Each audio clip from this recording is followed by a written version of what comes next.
when I was going through my Buddhism training, all of the stuff about impermanence was negative and death oriented, like you were just saying. And it used to make me really mad. So I actually called one of my lamas one day and I said, all this impermanent stuff is about death. That makes no sense to me. Impermanence is how babies are born.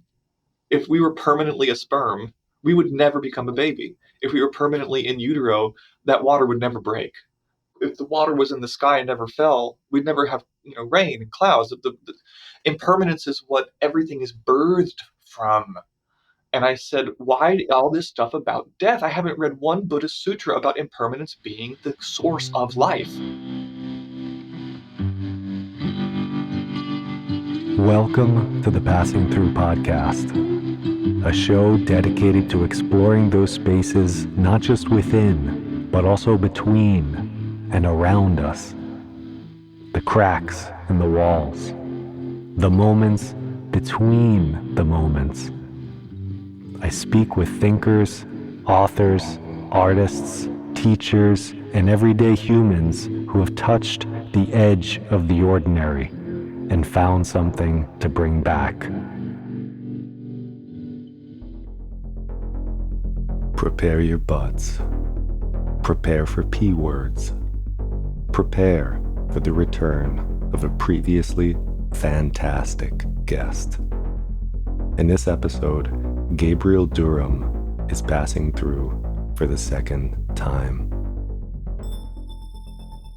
Longtime listeners will remember Gabriel as the meticulously learned Buddhist meditator and martial artist from episode 24. Gabriel is now a dad, and we teamed up for a discussion as part of an upcoming publication called Outside the Center, which explores the topic of non-duality.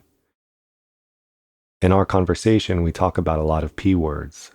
We talk about polytheism, permanence and impermanence, pregnancy, parenting, paradox, and of course, passing. I loved getting to speak with Gabriel again and hope you enjoy our chat as much as I did. And as a quick aside, for those of you who may be unfamiliar with the term non-duality, it's the idea that everything, all that is, underneath it all is actually one, and the seeming diversity and apparent separateness we all perceive is entirely illusory. Even the self is ultimately not a real thing under non-duality. I should disclose that while I do believe everything is part of an interconnected, entangled whole, I am personally not heavily invested in non-dual philosophy. In fact, I find something about it problematic and reductive, and perhaps responsible for misunderstandings and spiritual bypass in the form of, it's all love and harmony and everything is perfect as it is. It's all bliss, baby. All you have to do is connect with the beautiful, pleasant nothingness of nirvana and liberate yourself from suffering. Tell that to the children starving to death in Palestine. I think sometimes non-dual circles espouse this idea of oneness as a means of enhancing personal well-being and individual enlightenment, instead of the collective sense of responsibility to be in service of the whole. And I'm not talking about all non-dual folks, of course. I think anyone who has seriously studied Buddhist teachings understands that awakening is more akin to putting on your own oxygen mask first, so that you could help others around you. Lately, I find fixed viewpoints less exciting than open-ended or emergent perspectives that resist categorization and invite plurality. I believe it behooves us to disinvest from totalizing stories that give us simple answers about the nature of the cosmos. I have a hard time believing any single story or philosophy is sufficient to encompass the messy complexity of reality. And at the end of the day, and as you'll hear Gabriel say near the end of our discussion, I suspect it doesn't really matter whether reality is dual or non-dual. It's a moot point. Just like, what happens after we die? I don't know. I'm not dead. I'm here. And what we're here to do, I think, while we're alive, while we're embodied beings caught in this cycle of life and death on this planet, is to be in service of love for each other and the wider planetary family that we are part of, whatever various shapes, behaviors, practices, and forms that may take. I believe we have a responsibility to be respectful, caring, and kind, to embrace reciprocity and nurture connection and relationship. We are all connected. Everything appears to be made of the same one thing, energy. Even illusory things have energy, right? That monster under the bed in the dark that we met when we were children sure occupied a lot of energy for something fictional. So to me, it's both dual and non dual. We don't have to choose. And it doesn't really matter. What matters is being kind, being helpful, being supportive, being in service,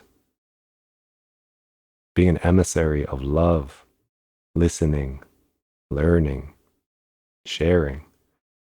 So, as always, be good to one another, to all our brothers and sisters, not just the human ones.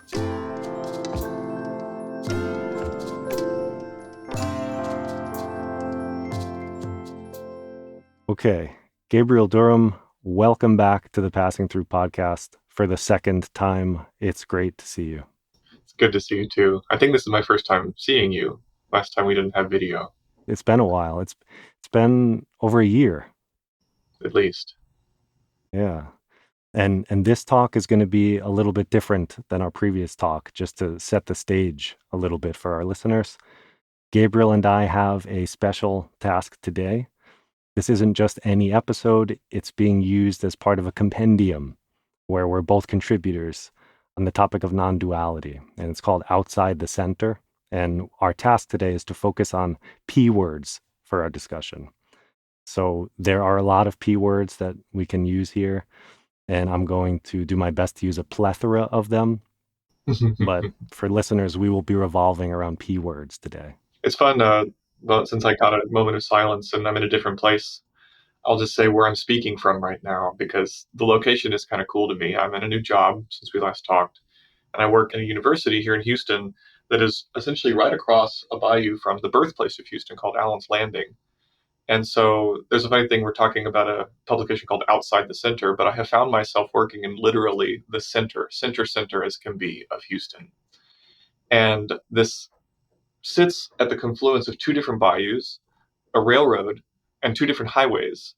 And so where my office is what used to be called the old mercantile building, and it was meant for trade and all kinds of things like that. And at the time, it was the largest building in Houston when it was built to hold the largest number of people. It's kind of like this experimental, can we house people and create commerce in the same space? It's a Hmm. really fascinating history of a building. But being the kind of guy I am, the fact that I sit at the middle of so many crossroads every day in this job, I think is pretty cool because there's a great book called American Gods, and I know Neil is under a lot of fire right now, so it might be not so good to bring up Neil, but the book stands all the same. And one of the things in that book was that in order for all the gods fighting over a country to have a civil discussion, they had to go to the center of the place, not geographic. Like literally, you had like if you took America and cut it out and you put it on a pin and balance it on a pin, where would the map balance on the pin?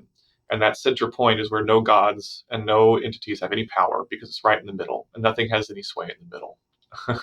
And so that's where they have their civil discussions. And I feel like where I'm talking to you now is from that place, but in Houston. I'm in the pinpoint middle of the balanced map where no particular entities or ideas hold sway. I guess just get to connect everything. Hmm. I like how we're kind of starting with polytheism. That's the P word Mm, that jumps out to me now. We're talking about gods, and on the we center point of polytheism. yes, yeah. And I guess polytheism, it isn't where I thought we would go, but since we're here, it's a P word that we can explore. And Hmm. I wonder, there's paganism as well. It's another P word that has an association with polytheism. And we're both familiar with Abrahamic religions and monotheism and this kind of stuff. And I wonder if it's the normal evolution of things for us to have moved from polytheism into monotheism, from like a plurality to a sort of unity. Hmm. It's interesting because this also comes up with the whole non-dual dual thing, because that's also a big religious argument. And society's gone the opposite way, where doctors can no longer just be doctors; they have to be specialists. Now, you go to the doctor, you're going to a polytheistic temple. When in the old days, you were going to a monotheistic temple. You go, you see the doctor, he treated you, and he knew all the things. But now it's like, oh, you have to go see the god of neurology, and you have to go see the priest of osteology. And so human culture has become increasingly fragmented, specialized, nuanced. But our idea of divinity somehow went the opposite direction. Yes. So you say, but if it's the normal path of things, I don't know, because they've gone the opposite direction, secularly versus sacredly. So there's something to do with that, but it's also never been universal. We still have polytheists all over. And is Catholicism in Ireland polytheistic because it's got all the saints and everything else that they merged with paganism? So I don't know, but I do think it has something to do with people's relationship to the world around them. You know, we see in Buddhism, when it first started, it was mostly planting metaphors. So you talk about things with reincarnation, it's all about seeds. But then the moment the Silk Road starts, all of a sudden it's about commerce and trade and debt. So that changed it. I also noticed that anytime people spend a lot of time with a particular medium, we start to say that human lives or gods are like that. Our reality is like that. So when we were weaving, the universe was a tapestry. The Mm-hmm. whole universe was threads of energetic tapestry. Then it was a pot, and then it was a computer, and now it's a simulation. So it seems like whatever mediums human beings are working and crafting with the most seems to then change how we perceive divinity. So to answer your question, it seems like the push towards monotheism in modern times seems to be with some type of consolidation of power, that there's Mm. somehow one truth, one direction, that we're all marching in together. When before, with this pagan stuff, it was everybody could do their own thing. Nobody got anywhere, but we could all do our own thing. But now with this idea of monoculture, monotheism, monocracies, we have this organized confluence of energy that seems to be going a particular direction somebody chose, which of course is great because nobody's ever done that before, but it tends to make a lot of people upset because it doesn't get to be their direction. Mm. Yeah. I like where you went with that. That was, I think you're absolutely right. It feels resonant with me that the reason that this happened, or a possible reason to use a P word, is that the consolidation of power helped to function as a kind of catalyzing force to concentrate things in and make them more controllable. It's like if there were competing gods trying to lure you to their tradition, you get a whole bunch to come together and form a monopoly, and you have the one. Because, like you were saying, in Ireland, Catholicism there kind of assimilated pagan traditions. So you have saints there Hmm. where they're not quite gods, but they're not quite humans. They're kind of something else, but you're still kind of cannibalizing your god. You're eating his body and his drinking his blood. And some of those metaphors are still there. But then, interestingly, in Ireland, you have St. Patrick driving out the snakes. So you have that metaphor of him coming in and taking the bestial stuff out and casting it away. And I know snakes were something we were just speaking about. There's something about snakes too. It's throughout history you see imagery of some type of eagle driving out some kind of snake. Apollo, Yes. defeated the great pythons in order to create Greece. Amaterasu slayed the great serpents to create Japan. The literal Mexican flag is an eagle killing a serpent. It shows up throughout all of history. It's actually one of those things that really gets to me. This thing with the eagle and the serpent. I don't know if I talked about that on the last podcast. It was around when I was talking about that a lot. But it shows up in Nietzsche. It shows up in Jung, and so many people. And the best way I can describe it is it seems to be some type of symbol for the eagle is patriarchal celestial knowledge that is then coming down to extract matriline earth knowledge systems. So whether that's the Spanish conquistadors bringing their patriarchal star knowledge that they used to cross the oceans to then extract the wonderful chocolate growing practices of the Maya people, or wherever you want to put it, you've got this thing where there is this some type of we come from the stars, we know the stars, we're daddy's little boys, and we're golden and we're made of light and we're great and we're here to go to another star somewhere. But then the earth knowledge people that are connected with the snake have this like, we're here, we're happy, we're going to grow stuff and sleep and do the whole thing. And they have this knowledge of growth patterns and healing and sleep and all these other kinds of things that always tends to get just extracted by this wandering eagle from the stars that then is ready to go grab some other snake from some other star system. And it's strange to me that sometimes the symbols blur and you end up with things like Quetzalcoatl, who's like a winged serpent, where you have this mixing of the star knowledge and the earth knowledge to create civilization. So yeah, this St. Patrick thing to me is a resurgence of that, where you have this star knowledge. We're just passing through Christian system that then meets this pagan earthbound system and then drives what out? The snakes. So many people, like I said before the podcast started on ayahuasca, what do they see? They see a great serpent that reminds them of how valuable this planet is and all these kinds of things. It's really interesting to me. So I have to ask, what is in our mind that presents as a serpent, because all these visions, they come from root awareness, that they arise from root awareness and they dissolve into root awareness. Any form of Buddhism, esoteric knowledge will say that, like, these images are not an external serpent that predates the planet earth, you know what I mean? But so what is it in our psyche, p word, that brings out these pythons, p word, or these things that we perceive as pythons? I don't know. The visionary state's so fascinating that way. It's kind of chicken or the egg thing. Hmm.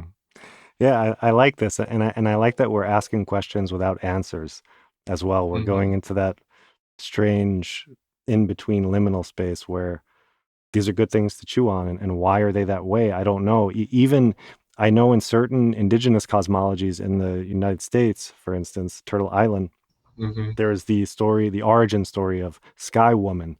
So this kind of inverts it back, where now it's a feminine force coming as an immigrant down to the planet. And there is Right. so much diversity and plurality, and this poly, I guess, this P word is Mm-hmm. really present in this conversation so far. So I like that. And that matches with the whole serious dog star thing that you find in all the New Age pseudo Masonic stuff. That you've got Hephaestus. What is her name? The Egyptian goddess that is connected to the star of Sirius that they say like left and is coming back. Like, I can't remember. I'm not as well versed in that stuff, but I know that in the Masonic tradition they do a lot of stuff with Sirius, the star. They call it the dog star.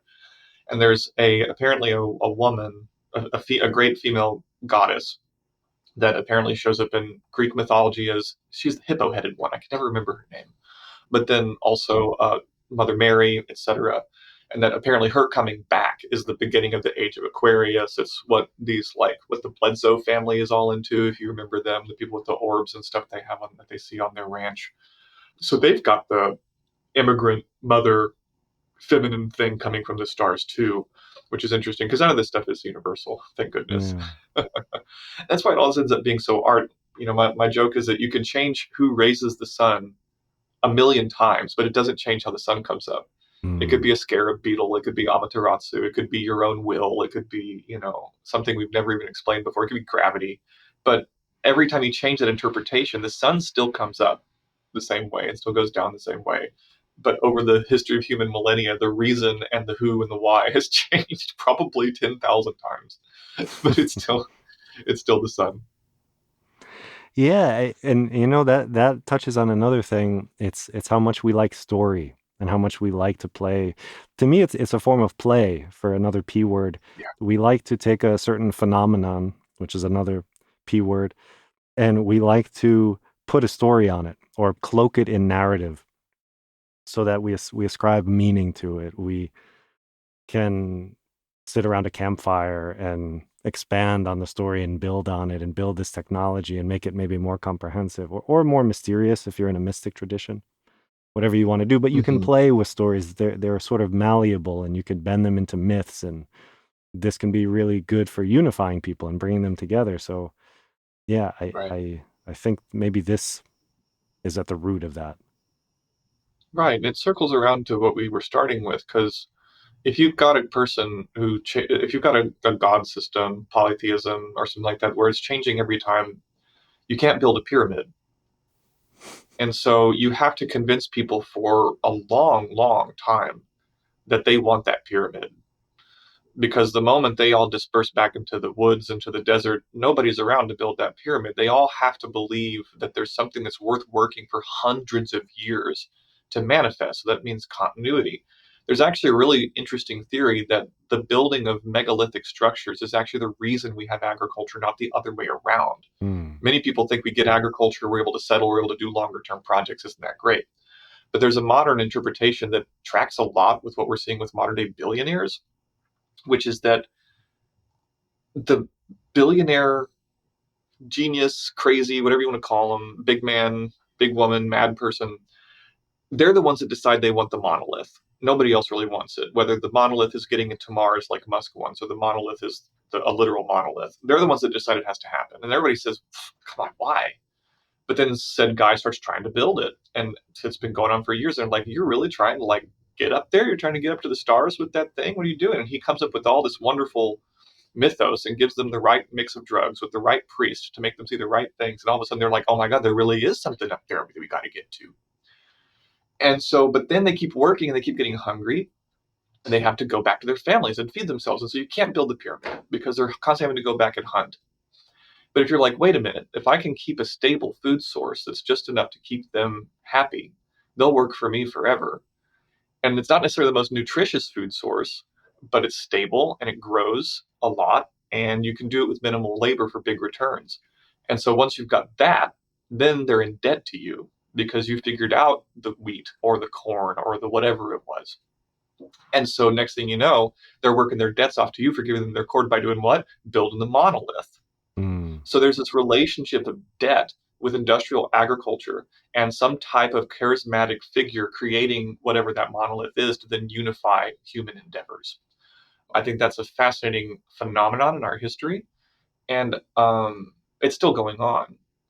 So even though it makes a lot of sense that the agriculture came first, this idea of agriculture as a way to kind of get people organized not only in debt but also in projects is pretty fascinating and compelling. And I mean, the fact that I can see it around me even today makes it that much more believable. Hmm. Yeah, I I hadn't heard that before, but I like it. There's a book called Debt. You can find it. I think it's called Debt: The First 10,000 Years. It's by an anthropologist who is not well liked among economists, but that's because he's very much upending the entire economic thing. So usually, if you piss off the economists from a different discipline, it means you're actually doing something right. Hmm. So, Yeah. what do you have a monolith that you're trying to Uh, get built? at the moment, I guess I don't. But as you were speaking, I was thinking of like monolith as a symbol, not just of some great physical structure, but also, I'm thinking like Kubrick. I'm thinking Space Odyssey, Hmm. where there's the black monolith, and then I was thinking art.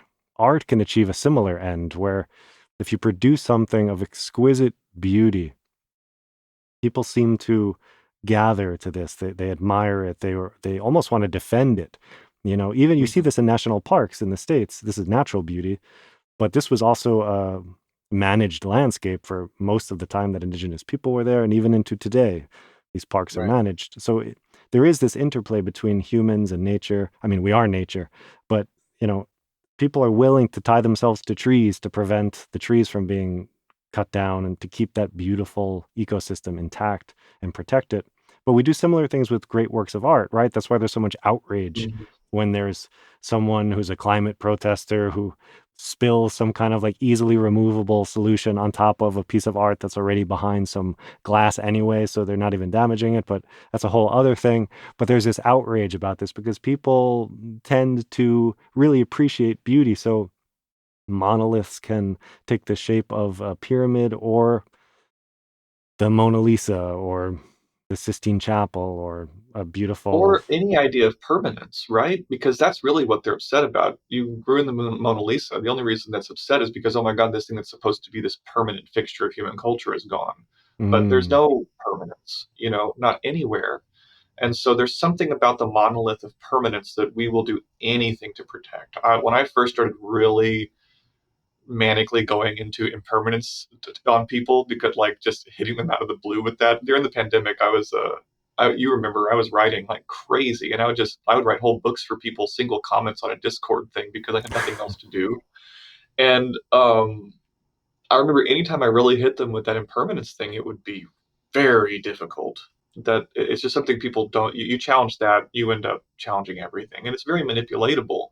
It's why fascism tends to prop up permanence, but then at the same time showing you how the threat of impermanence all around you that somehow they're going to protect you from. mm, That is the number one original lie, in my opinion, is that anything can protect you from impermanence. And if you look in the economy, the people who get paid the most are the ones that lie the most about permanence. They call it a life and death position. It was like, oh, well, we pay these doctors so much because they work with life and death. We pay these cops so much because they put their lives on the line. Has any cop ever stopped death or crime? Has any doctor ever ended the phenomenon of death? Like, sure, they've kept people alive that otherwise wouldn't be alive, myself included. My life has been saved by doctors, but it doesn't change the fact that I'm still going to die someday.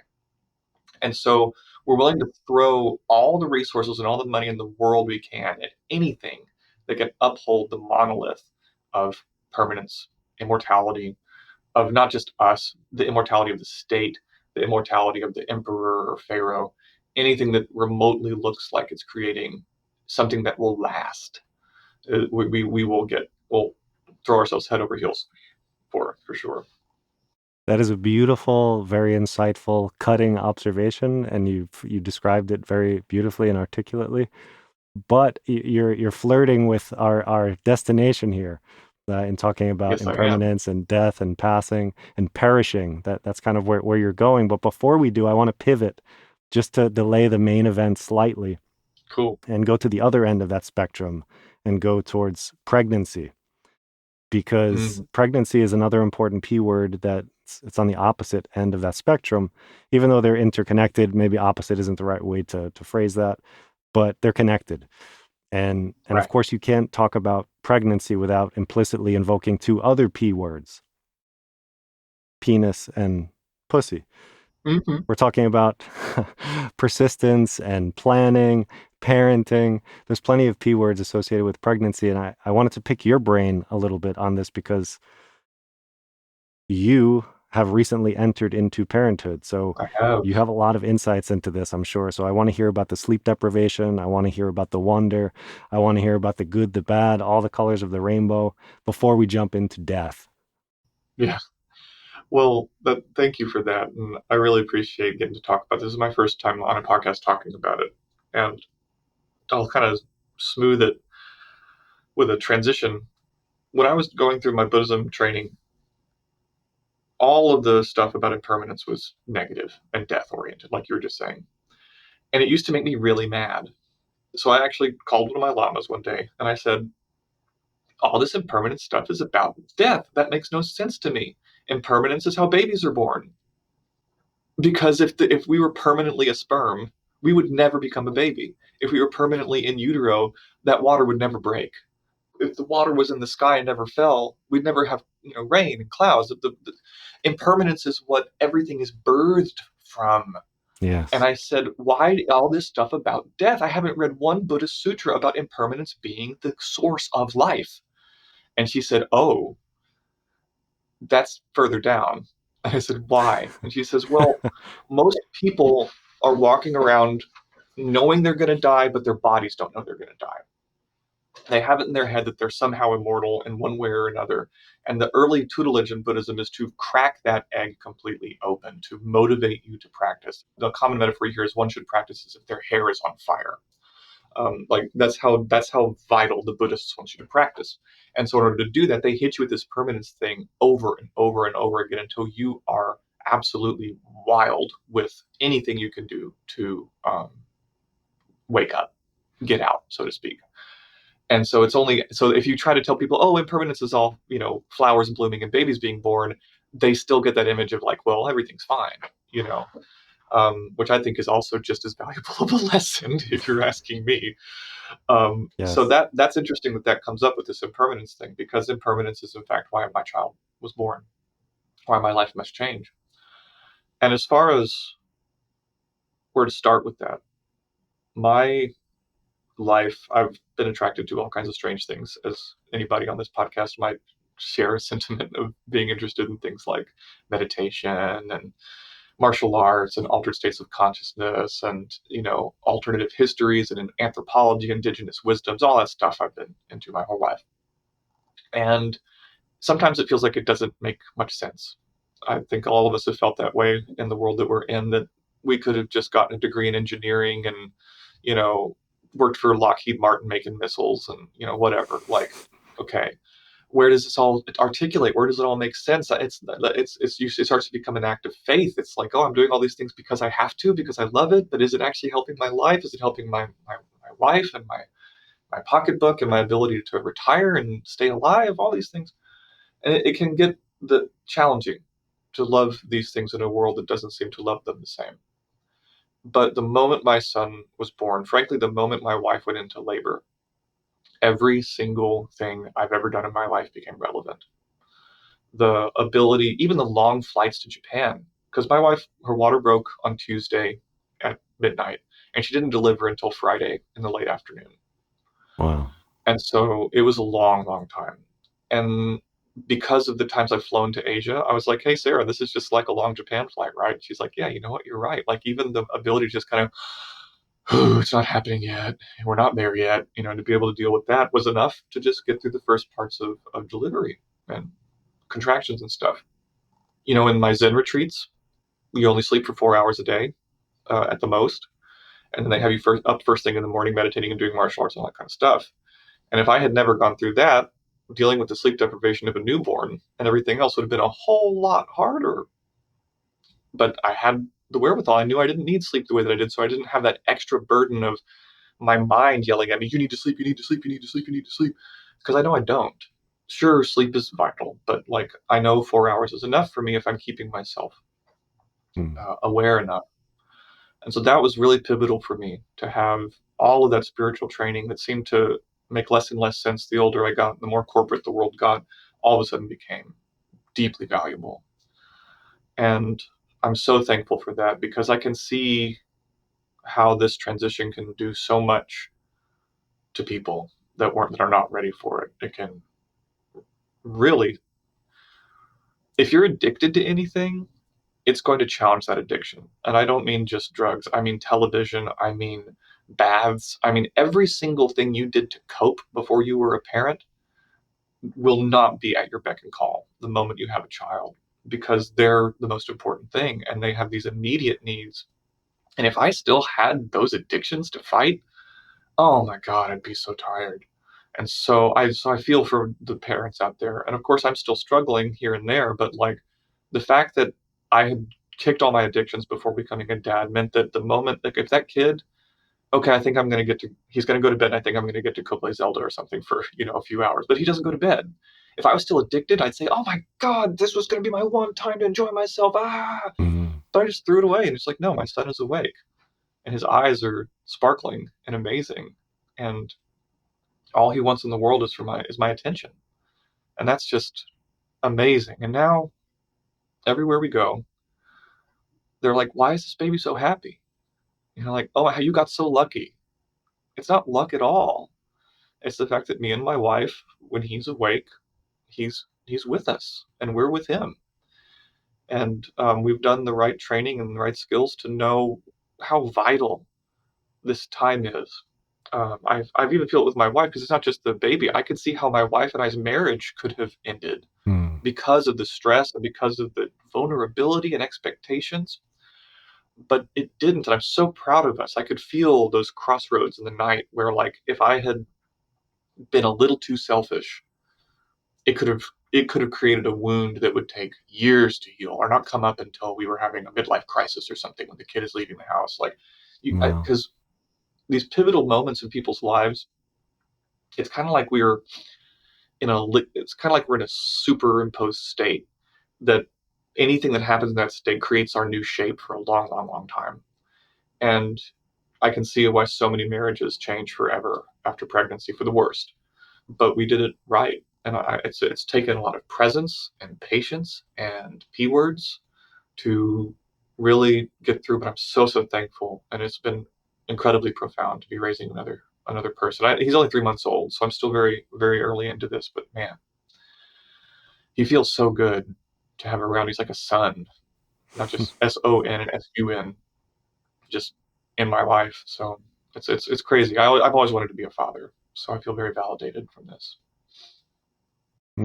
Thank you for sharing that. That was touching and beautiful and again, very insightful. So thank you for that. That's, Of course, I hope everybody gives it a shot, but I encourage everybody to also spend at least a couple years before the baby comes preparing to be a parent. Otherwise, you're going to have a lot harder time. And yes, important P words. I see it in my in-laws. And yeah, I see it all over. And regulating the nervous system is so important. So many people don't realize that if the baby's freaking out, it's probably because you're freaking out, right? And they think that if they could just get the baby to calm down, then they'll feel okay. It's like, no, my brother in Christ, like you're the one freaking out. If you calm yourself down, the baby will calm down, and that is the truth. I have tested it over and over again with my son. If we're not being emotionally honest about something, he'll freak out. Like we can cry in front of him and he's fine, but if you're holding something back and keeping it together and just like I gotta hold it through until the baby's fine, the baby's gonna be a wreck. It's better to just cry in front of the baby. It's better to just be struggling in front of them or not. The moment you're emotionally genuine and realize that you're the parent and you're the transmitter nervous system, everything gets so much better. It's never the kid's fault. It's never anything like that. It has to do with you and your presence and your nervous system. Mm. I remember a time when it was my fault when I was a when I was a kid, and I took my dad's watch. I don't remember this, of course, but I was told about this. I took my dad's watch and just went into the bathroom and put it in the toilet and flushed. Bye watch. You know, it was my first venture into magic. That was my first magic trick. Right, right. Cause and But effect. But that you weren't like that's a perfect example because I can't tell you how many kids I know who have done the exact same thing. The toilet is a magical place for sure. We actually have a cap on ours for that very reason, just in advance, because we've been warned so much about that. But again, it wasn't your fault. But again, the emotional regulation after you did that thing probably had a lot to do with your dad's emotional state. I think we've come so far with the use of the sympathetic and parasympathetic nervous system as a model in the world. I think it's so so helpful because, like, I mean, even as a kid, smoking weed and stuff, I wish somebody had told me that sativa is for the sympathetic nervous system and indica is for the parasympathetic nervous system. Like, oh duh, oh my god, duh. It makes so much sense, the fact that one takes you up and one makes you sleepy. Mhm. And I've been doing martial arts for so long, I'm realizing that the best martial arts activate the sympathetic nervous system and then the parasympathetic nervous system back and forth in order to create this equilibrium of space and flexibility for you to regulate. And like, whew, there's no like you want to make money in America right now, you sell people their own parasympathetic nervous system back. Whether it's through CBD oil or yoga or breath work or anything, no one has access to their parasympathetic in the US. And if anything you do that can activate that in people, you're raking the cash in. I could see that. I don't have much practice with martial arts. I would like to. You know, I've done like Tai Chi and stuff when I was younger, yoga. Yeah. I don't know if I would call those martial arts. They are kind of somatic body movement practices. Tai Chi is for sure a martial art. Okay. Hmm.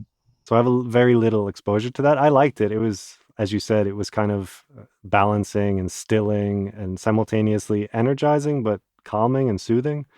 So Hmm. it was nice. But I want to again get us pivoted to our main event because I'm enjoying the conversation, and I know if I don't force us into where we need to go, I will just miss the mark, and we won't talk about passing at all.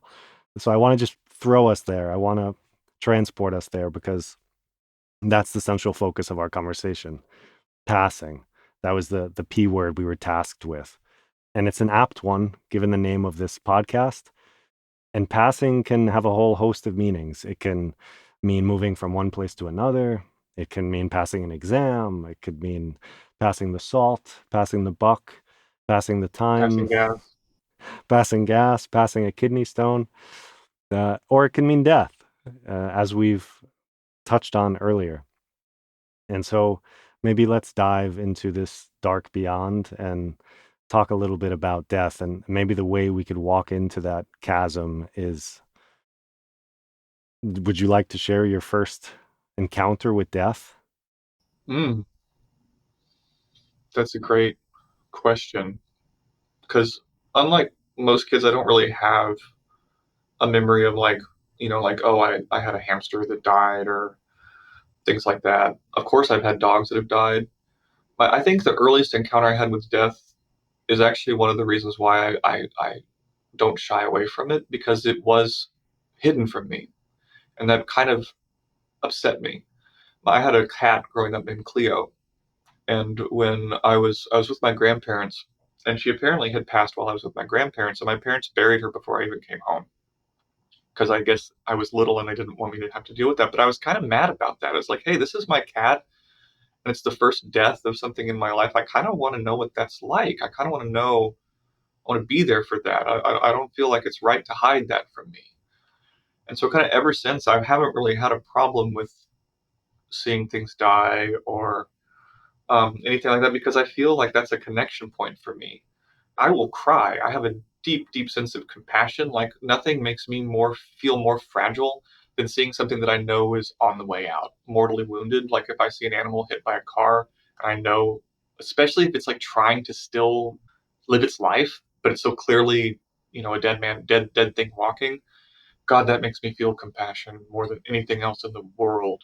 I don't know what it is. It could be a monster. It could be anything in the world. I used to play video Dragon Age, and like they made the dragons actually like limp and try to escape as they neared their lower hit points on the game, and that made me stop playing the game because I realized like, what am I doing? Even the symbolism is wrong. And Mm. so my first encounter with death, to answer your question, was Cleo, but something about that made me feel affronted at the way we hide death. And I've always wanted to look at it with sobriety ever since. How about you? Well, I have three early stories with death. Um, before I say that, though, I will agree with you about this because it's another important P word, phobic. We are death Mm, phobic in our culture. I completely agree. We want to sanitize it. We want to conceal it. We want to minimize it as much as we can. So I'm totally with you on that. And I think that causes a whole assortment of problems. But my first earliest encounter with death, I must have been, I don't know, younger than 5. Maybe I was like 4, 5, somewhere in that range. And I was outside in New York playing as a kid. And back then there were frogs. And I remember I was on my big wheel riding around, 2 wheels in the back, the big wheel in the front. And I saw a mhm, frog and I was so excited. And I was like, oh my God, a cool little frog. And I had a buddy now. So I took him and I showed my mom. And my mom, I guess, was like encouraging me to just get rid of the frog. But for me, I wanted to keep it. So she put it in a glass container with some grass and punched some holes in the lid. And I took it back outside. I put it under my arm, and I was driving down the block with my little buddy on my side. And inevitably, as you could imagine, what's going to happen. I was riding and I hit a bump, and it dislodged the glass jar with the frog in it from my arm, and it went down onto the ground and the glass broke and it got impaled by shards of glass. And the same phenomenon that you're describing, where I just see this frog suddenly who is my friend, and I was like, oh my God. And I'm watching, it take these pained, gasping breaths, and the blood is coming out of it. And I know intuitively, I hadn't seen anything die before, but I know that this is really bad. And Mm. I went back to my mom, like rushing with this dying frog in my hands. And I remember the look on my mom's face of like, oh my God, like this is terrible. Like, how am I going to explain this to him? This is so that was my first encounter with death. But, it wasn't like a cat that I had. That was my second encounter with death, where I came home and the Mm. cat that I had for a long time was dead on the floor like a rock. And that was worse. I just found it. Yeah. That was worse because that's something that you spent time with, years and memories Hmm. and cared Hmm. for, and was a part of the family, not just like a new buddy. So, Yeah. so the cat, I would say, was maybe the more visceral. I mean, that's hard to say, right? They were both pretty visceral. Um, Yeah. so those are my first two that I could remember. Mm. How about with a person? That's the third. Yeah. This is a more intimate one. I was maybe 8 by this time, and my grandfather, he was at that time more of a father to me than my actual father, because my father was he wasn't very around, he wasn't very present. He was a big like motorcycle biker guy, always traveling around, drinking, doing this kind of thing. So my grandfather was the one who I spent more time with, and he would take me to the park, he would take me to play, he would be like kind of filling that role that wasn't being filled, which is kind of what good elders can do, right? They can step in and Mhm. intervene. And by the time I was 8, I remember, there was some bad feeling when I came home. My grandmother was there, my mom was there.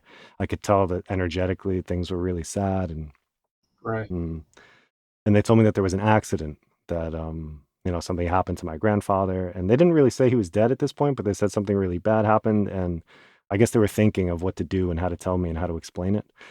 And Mhm. I they said he was gone, he was dead, he wasn't coming back. And I remember when we went to the funeral, they omitted a crucial part of the story. We went to the funeral, and when I saw him in the casket, and this was bizarre as well, that it was an open casket, because I don't really even see those much anymore. But back then it was an open casket, and when Mhm. I went to the casket as a kid, he had a bandana around his head, and he was in World War II, so I thought maybe that's just something that you do Mhm. to celebrate a veteran or whatever. I thought it was kind of strange or weird, but it was only later that I realized that, oh, he killed himself. That was suicide, actually. They had that there to cover up and reconstruct the face and conceal the gun wound or whatever. So, so yeah, when I was 8, my grandfather committed suicide, and that was like a huge. I Mm. remember my life before that moment and after that moment were really different, and the kind of like ripples of trauma that went through, in my family, from my mom, for me. I remember just crying as a kid, like realizing like, oh, if he died, that means I'm gonna die one day too. And I'm like 8 Yeah. years old thinking about that. And Right. I remember that, the terror and the not knowing and the. That's actually about the right time. Yeah. Yeah, I guess it is. But it was so deep. It was such a deep wounding where, and that taught me about suicide, where, when someone kills themselves, it's they're escaping the pain, but they're just kind of offloading it onto those who care You're about them and uploading those it. around them. So it's a tricky thing, suicide. Right. And that I've seen it save lives in that way. That the people who are suicidal that see the suicide and see that pain spread and they're like, oh, the pain that I'm trying to get rid of doesn't go away. That's one of the only things I can say to like try to take some of the sting off of suicide is I have known people who were going to kill themselves and then they see what happens when somebody does and they're like, I can't do it anymore. So Mm, I'm so sorry to hear that, but I relate quite a bit because my first human death I remember was also a grandfather, but it was kind of the opposite direction for me. I remember being shocked at how little I felt. mm, Like there's something about it that has been very strange to me that like open caskets as well, but like I remember thinking like, am I supposed to be crying? And I remember having allergies that day and being really happy I had allergies so people could think I was sad because my eyes were red and I had a stuffy nose. And I thought that was what a great convenience because I was like, what am I supposed to feel here? I was completely at a loss for it. And I was about the same age, maybe 10. And I've kind of had that problem ever since. But I've started to realize that because of the way my brain works, I remember when my maternal grandparents, I remember one night laying in bed and all of a sudden their mortality hit me. I cried and I cried and I loved them and I loved them and all those things. And then when they actually died, I had no tears left because I had already processed the mortality in advance. And that's happened for so many people in my life where the mortality processing happens when they're alive. Mm. And it's a pattern I've had ever since. Even my dad, my dad has incurable bone cancer now. And he's been struggling with cancer since 2020. He had beat throat cancer, and then the bone cancer came back, and he could go. It's been pretty much since 2020. The news has been he could go any minute. So I've spent now 5 years thinking my dad's going to die, and now it's weird because we're in like a boy cried wolf scenario where like we just got a new scan. They're like, oh, there's these new lesions. There's these things you can do for chemo, and like we're kind of like same old story, which is weird. It's weird to say that it's okay, same old story because we've talked about him dying for 5 years now. And we've had every deep conversation we can have, and every I'm so proud of you, and death is just a transition, and I'm going to be here forever. All those conversations you could ever have as if it was happening. And it's like we can't do it anymore. It's the weirdest thing. But also, my dad, since the day I was born, has always said, when I die, this is what's going to happen. When I die, when I die, when I die, when I die, when I die. And so it's the strangest thing that when he actually found out he was dying, it was like I finally got to meet the dad he'd been talking about all this time, Mm. um, which is like weird, passing, bringing presents. But that's going on in my life too with this whole passing thing. I've got the baby coming. It passed from the old other side to this side while my dad is passing in the other direction at the same time. And he's 80, so like the two of them have quite a bit of gap between it. And it's very profound to be going through that as a where I am now with my new job and being a dad and losing a dad at the exact same time. It's quite the thing. Though apparently, again, is not so special. The more people I open up about this, they're like, "Oh yeah, that's how my life was too. I became a dad while I was losing my dad." It's things that you think are bizarre. The more you open up and share about them, the less bizarre they tend to be. Mm. Yeah, Yeah, and thank you for sharing as well. I mean, you too. I believe in that the importance of vibrating those things out, and they could connect with Mhm. people, and you could feel less alone, and it's really, really, really helpful. We again back to this phobic quality. We want to bottle up our grief. We want to pretend that there's no pain. These two P words shouldn't really be linked. Pretending things aren't painful serves no one. I think. Um, so yeah, it's important to talk about this stuff. And Mhm. and you And to said bring in it your back to the publication. Oh, go ahead. no, I just said in your story you said that you have kind of like pre-grieved. You've done this stuff for your dad already. So at this moment, do you feel you've come to terms, or is it possible that there might be a whole new upwelling of emotion when that becomes more real? I think both. Um, I encourage anybody listening to process mortality with your loved ones while they're still here. Have their funeral while they're still alive, with them privately, if you can. It's very, very, very helpful. It's one of the reasons why some cultures say that finding out you're going to die is the biggest blessing there is, because you can process it. Sudden death is a kind of curse because it's, you know, but finding out you're going to die means you can say goodbyes, you can process, you can let go in ways that it's essentially the most anti-ghost death there can be. Let's put it that way. The whole unfinished business thing with ghosts. It is if you find out you're going to die, it's the best way to not end up a ghost. And so, yeah, we've been processing this quite a bit, and I've done it by playing his music alone and crying while playing his music about not just him but the life that he gave me. And I really miss flower power and hippies and folk festivals and stuff that he raised me in, and for better or for worse, that's just not what it was in the 70s, all around the world. So it's not just him passing, it's also that era of attention and human resources passing that I was mourning. Mourning the fact that now that I'm a parent, realizing how impossible it is to give your kid the childhood you had. It's absolutely impossible because I love my childhood. I wanted to try to give Oak as much of a childhood as I could, like mine, but that's impossible. And so I do think that there is, of course, when he actually does pass, stuff that's going to come out that can't come out any other way. But as far as like if I think about his deathbed or I think about his funeral, yeah, it's not. It doesn't have that same wild grief it would have had otherwise. With the amount of times we've been able to have these conversations. So I do think that there's something because to get like I mentioned earlier to the whole publication, there's something with that whole non-dual thing that happens with death, especially deeply connected mentors. So like my martial art grandmaster, he said he knew the moment his master died because he felt all this power come into him. In types of mystery traditions, it's kind of like the passing of the torch, like the person who has the head of the lineage. When they pass, all that energy goes into the successor. And then my dad ended up saying the same thing. He's like, hey, when my dad died, I felt all this power come into me that I had never felt before. It was one of the most, as much as I grieved him, it was also one of the most empowering moments of my life. And it was the same thing all these masters have said in spiritual traditions that they feel that transfer that happens. So again, that means that part of us is in our parents. The Obi-Wan phenomenon. Hmm? The Obi-Wan phenomenon. The Obi-Wan phenomenon. Exactly. Exactly. So I'm hearing that come up over and over again. Sorry, I didn't mean to cut you. No, I love it. That's exactly correct. And so apparently that's going to happen, according to all my teachers. Whenever he passes, there's going to be something that is released by him that is mine and his, that then comes and consolidates into the new body, which is fascinating to think about, the metaphysical implications of that.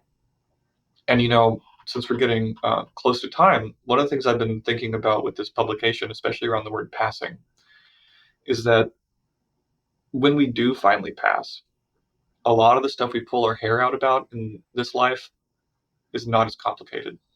Yes. I have a feeling that on that other side, from what little glimpses I've had, from whatever stories I can choose to believe, this whole dual non-dual thing doesn't even matter. It's like trying to teach somebody how to use a cell phone, and when they first get it, they're kind of like, "Whoa!" Especially a boomer. Let's make some boomer jokes here. It's like a boomer using a cell phone. How do I even figure this thing out? Is it plugged in? Is it not plugged in? It doesn't matter, dude. Right? And so I have a feeling that when we are on that other side, this whole like, is it a dual cosmos? Is it a non-dual cosmos? It's both and neither, and it doesn't matter. Mm-hmm. I really get that message from any voice that claims to be from that, be that from telepaths or psychics or otherworldly studies. It's both. It's just simply both. And I'm going to try to write that in my writing because I've never done any channeling before, and I kind of want to just pretend I'm a spirit from the other side, just being like, guys, chill out. Like this is how it is. This is how it's going to be. We're going to find you no matter what, and just use a different voice than my own for this writing. I think Yeah, I like that a lot. I like everything you just shared there, despite my ill-timed Obi-Wan joke. The I love this. the Perfect timing.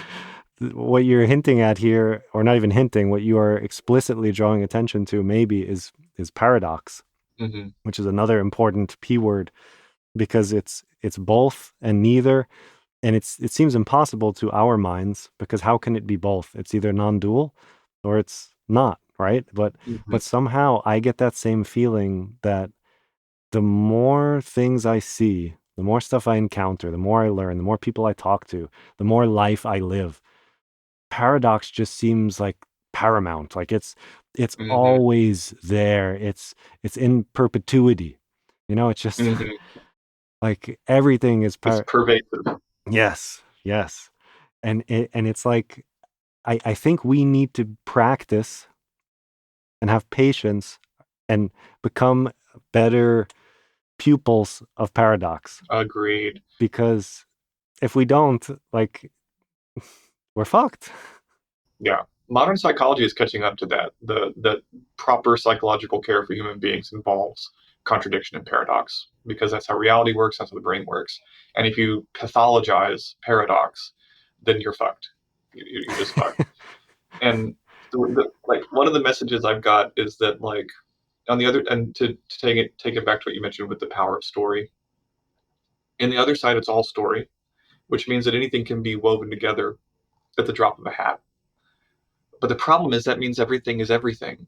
So on the other side, if you want to have an orange, you can have an orange, but that means everything's an orange, and everybody's got an orange, and there's nothing to it. Only in this world can you bite into only an orange, and it's just an orange for you. And it seems that having the skin in the game of one thing only being one thing is only unique to this incarnation. Everywhere else, it's all story. It's kind of like you remember when you were playing with kids on the playground and you end up in the I'm shooting a blast at you. Well, I deflected it. You can't deflect my blast because it's a super deflector, not blast. And so it went through your thing. It's like, no. And the next thing you know, you're just fighting. Because in the realm of imagination, anything can be anything. All you got to do is say it. And that's wonderful. But if you think about all the spirit people, whether they're, again, Theravadins or Thelemites or are Christians or whatever, they're kind of saying they want that kind of power where their word becomes true, right? Well, in the Mm, spirit world, that's how everybody's word is, and that's how everything is. And so look at the stuff that you can only do here. You can't do in the imagination, that you can't do in the spirit world, that you can't do when you are everything. Because you're going to go back to that no matter what. It doesn't matter if you do yoga. It doesn't matter if you're enlightened or not. We're going to return to the place where everything is everything. And that's fun. And the reason we feel like we want it is because we miss it, not because it's somewhere in the future. All the stuff we think about with spiritual progress is where we came from and where we're going to go back to, but it's not this moment. Only in this moment can we cut off a hand and it not grow back. Only in this moment can we bite into this banana and it be the only banana that is this banana. So I think that that is one of the things in the spiritual traditions is they're reminding you of everything we already have that is our birthright, but not in this plane. So, if that is the case, how do you make the most out of this plane instead of trying to go back to where you're already going to go end up anyway? And then if you end up there and you haven't done anything with this plane, you're going to come back again, just like samsara says, because you're like, oh shit, I should have just, had a body. Maybe I can try that again and actually have a body this time instead of missing my spirit body the entire time I had a body. you know? I'm sad that we are out of time now because this is a whole new direction of fun conversation we can jump into. I thwarted by time, which is, I guess, another constraint that being embodied Mhm. entails. It's not a constraint, though. It is a gift. Because everywhere else the time is limitless. Only in here is the time limited, which gives it a very special quality. So Mm, it's not a constraint. It is a gift to actually have constrained time. It doesn't exist anywhere else but right here. mm, beautiful. Great way to end. At least I think. I don't know. Yeah, I love it. Great way to end with the passing of time. Yeah. Thank you for passing through, for passing all of this knowledge and all of your stories, all of your observations, all of your gifts to me, to the listeners, to the publication. It was an honor. It was great, as I knew it would be. I look forward to doing it again. And yeah, thank you. Thank you for passing through. You too. I always enjoy being on the podcast, and thank you for your presence and your voice and all the stuff that you're doing to make these happen and facilitate. So maybe next time we just pick up where we left off. Hmm. Cool. Agreed. Yeah. Well, cool. All right. Thanks, Gabriel. You too. Thank you for passing through today. Yeah, you, dear listener. Thank you for your support, for your attention, for spending some time with me and this episode's guest. If you're enjoying this content, please subscribe, rate it, like it, tell your friends about it, buy a billboard somewhere next to a highway promoting it. I mean, I'm kidding, of course, but your support really does mean a lot to me. So thank you for listening, and I will talk to you next time.